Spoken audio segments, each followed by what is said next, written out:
Hey everybody, welcome to my channel. It is such a gorgeous day outside today. So I'm out here in the garden harvesting vegetable, and I thought I'll take you guys along and show you what I'm growing in the cool weather months.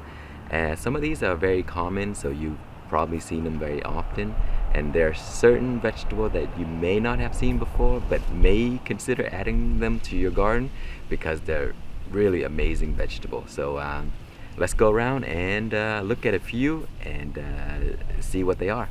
Okay, the first plant I'm going to show you guys is a perpetual spinach, and these are such amazing vegetable in the Swiss chard family.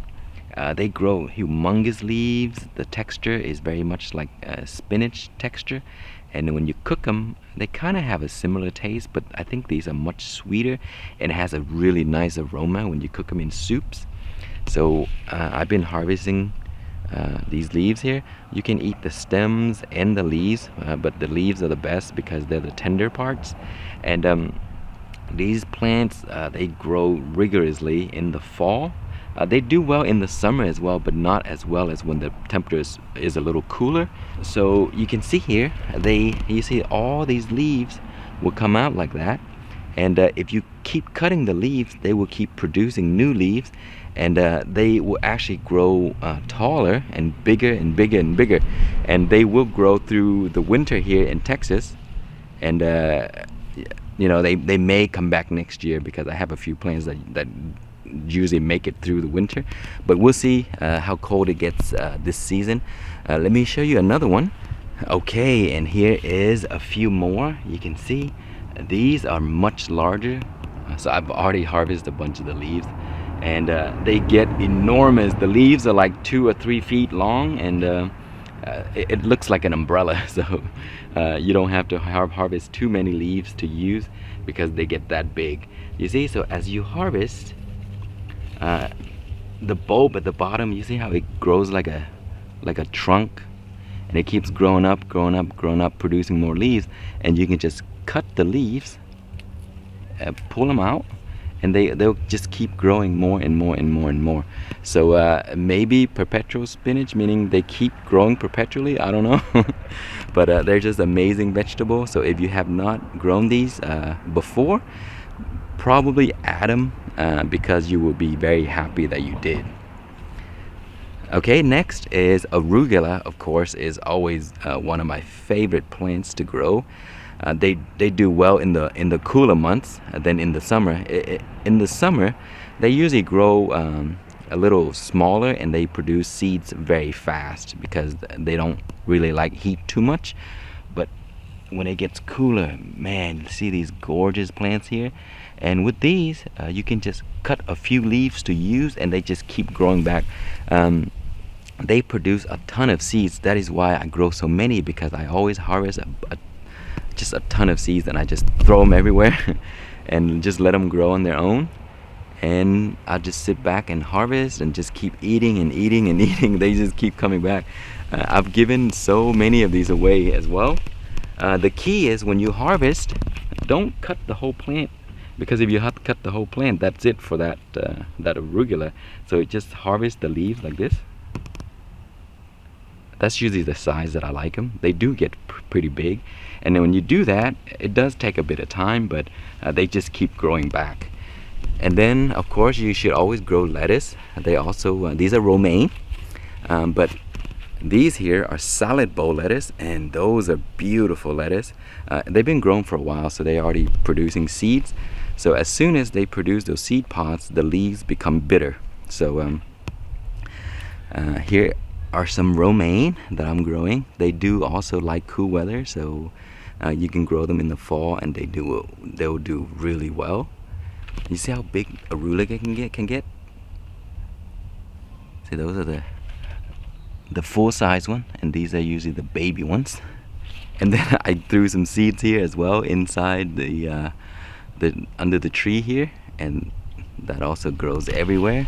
So sometimes they get enormous, and they spread out like dandelion, you see. Okay, next is the Chinese spinach, or amaranth, Chinese amaranth. These are the purple variety, so the leaves get a little purple here in the middle, and they're just beautiful plants. They taste amazing. When you cook them, they're really nice and tender, especially in soups. So they also grow really easily in the cool months. And as you can see here, look at all these. Whoa, bugs damage.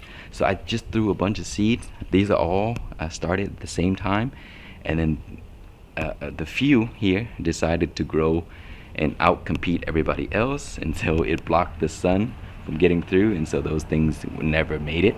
So these is just a few I'm growing for fun, but I usually grow them in my raised beds, and they produce a lot of leaves. You can also eat the stems, the tender parts, of course. These here are too rough, so you don't eat those. And they produce so many seeds, guys. So one plant will give you thousands of seeds, and then you can grow them over and over every season. So these are the Chinese spinach, or red amaranth, and I also have the white amaranth, so I'm going to show you that next. Okay, here we have these are the white amaranth, and so the leaves are they call it white, but they look more green than white. But sometimes when you look them on the side, they have this glossy, shiny white kind of color to it, and so that's probably why it's called that way. But these are just beautiful plants. You see, sometimes you can notice the white a little bit. And I've harvested, like, look at this. So when you cut them at this age here, they're nice and tender, and you can eat the entire stems and leaves and everything. So they grow, you know, pretty nice in the fall as well. And I just throw a bunch of seeds in. You don't have to like line them or whatever, and they'll just grow to around this tall. And because the leaves are so long, they kind of droop over like this, and then you can just cut them. And these are the ones that you can cut and come again. So if you cut them, they'll grow to the sides. You hear? You see that? They grow to the side, and then you can come back for more harvest. So these are just beautiful, tender, and just delicious. So here's the red one. I threw one red one in there, and accidentally, I guess. And so they're very similar. See how they grow? The leaves are also very similar, except this one has that purple, and the other one is kind of white. So those are the two that I really love to grow, because I love them in soups. Okay, next up we have Mizuna. So this is a Japanese green. They taste almost like a cross between arugula and mustard. So this is actually just one plant. See, look at the bulb right there. So the entire plant can be eaten. The bulb down here, the stems, the leaves, and everything. Usually, people will just cut the leaves and use them, and then they'll pickle the stem parts here, because those are nice and crunchy. They're a little bit chewy, so it has a little tough texture. So they're great in pickle. And the leaves you can eat these raw, or you can cook them or whatever. I love to eat them raw. And this one plant has lasted me the entire season. I've been eating it since summer, and anytime you pick leaves, they grow back. You see, they look like a bulb down there, and then new shoots will come out of the bulb. So don't harvest the whole plants. Just harvest some leaves to use, and they'll just keep growing and keep growing and keep growing. So these are the type of plants that I love to grow, those that just keep growing back. So I harvest a ton of these. I just love eating them raw. Kind of a little bit spicy, so similar to mustard. Okay, and another vegetable that I love to grow in the cool weather months are beets. These are beets. You see all of those beets there? So you can eat these as microgreens, and they're nice and sweet, and they're just pretty also. So I grow them like this in a row. I don't grow these for bulbs. I grow them for leaves. So I just let them grow. They do require some good sun in order to grow well, but they can withstand a little cooler temperature than most vegetables. So these are the baby ones. So let me show you some of the bigger ones. Okay, here are some of the larger ones. You see? So I just grow them just like you saw earlier, the baby ones. And I just throw a bunch of leaves. They will make some bulbs here, but I'm not interested in those. I just let them grow, and I use the leaves. I love eating the leaves, so that's the reason why I grow them like this, just all bunched together. And you know, when you have a salad dish, and then you throw these beautiful red, kind of greenish leaves in there, it just gives it a really nice presentation, and it just looks gorgeous. So that's one thing that I usually do. I also eat them raw because they taste almost exactly like the bulb, but not as earthy. Okay, just in case you have never seen a beet plant that is 2.5 years old, here it is. This thing is really old. You see, it feels like a tree, like the trunk of a tree, and I'm sure there's a big bulb down there. But I love this plant. I haven't dug it up because, again, I just used the leaves right here, and that one happened to be so old that it's really not good to the bulb's probably not good anymore. So I just let it grow, and you see how it grows really strangely, almost like in a tree structure. You have the trunk, and then it comes to those branches. You see it branched out, and it's just gorgeous, and it keeps producing these leaves for me, and I keep using it. It's nice and tender, and this one here, it gets a lot of sun, so it's right in direct sun all day long. So it has a deep purple. Just gorgeous plant, and again, it's almost 3 years old. So most people would not let a beet plant grow that old. I'm not sure if you guys have seen one, but yeah, that's what it looks like. Okay, the next vegetable that you guys should look into is this vegetable chrysanthemum. These are just delicious vegetable, and they do enjoy the cooler months. They also produce a ton of seeds, and they're very pretty when they produce those flowers, because the flowers look like little sunflowers, and they produce a ton of those. So they're very pretty, and when you collect the seeds, you can just throw them in the raised bed and they will come up, you see. So I'll show you a larger plant that I'm growing in hydroponic, but these are amazing in hot pot. If you guys go to any Asian hot pots place, if they have this vegetable, try it. If they don't put it out, ask for it. They may have it, but you would not be disappointed with these in hot pots. Okay, here is the large plant that I mentioned in hydroponic, and look at how beautiful this is. I've been eating the leaves off of this for a while, you see. So you just cut them right here, and they keep growing to the sides. So the more you cut, the more they grow, and that's what they usually look like when they are fully grown. So you see, that's what I've been cutting, and then more leaves will just come out to the side. And when you cut them, make sure you cut them all at the same time, because if one plant blocks the sun from the other plant, and then those other ones will not grow well. So I'm growing them in 1 gallon and 5 gallons. So just a few of these 5 gallons, you probably have enough to use for a while. And I'm also growing some lettuce in hydroponic. But yeah, these are just amazing green. I don't think these are very. I don't think this is very common, because most chrysanthemum are flowers. You don't eat those. But these are the vegetable chrysanthemum. Okay, next we are back to the more common vegetable, and this is regular spinach. And regular spinach also likes the cooler months, so you can grow them in little pots like this. Here's how many there are, and then of course just cut a few leaves, don't cut the whole plant, and then they'll just keep growing, and then you can have more spinach to use for a while. Or you can grow them in your raised bed, and they do get bigger if they have more space to grow. So there's some more lettuce over there. So those are romaine. So those are definitely a must if you like lettuce and spinach.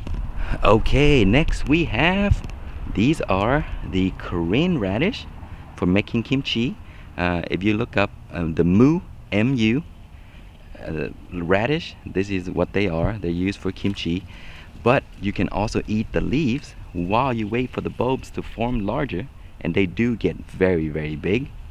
There's some in the back over there, and I love eating the leaves off of these. So I just harvest a few. You can eat them raw, or you can cook them however you want, but they're pretty nice and delicious as well. They taste a bit like the radish roots themselves, so it's pretty neat. So grow those plants because you can eat the bulbs and the leaves. Okay, then we also have, these are sorrel. I love sorrels. These are some of my favorite vegetable because they're pest free. Well, not pest free, but you see there's some holes right there. But most of the pests don't like this plant. They also grow really well in the cool weather, and they also come back every year, so they're perennial. And so next year you will see these grow in the same spot.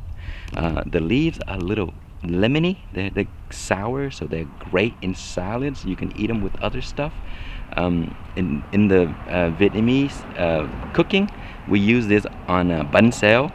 So these are just amazing. You can use them as wraps, or you can just wrap it in other things. So that is a really neat plant. They're very common, so you can just grow them. You can get seeds easily. Okay, next up we have comfrey.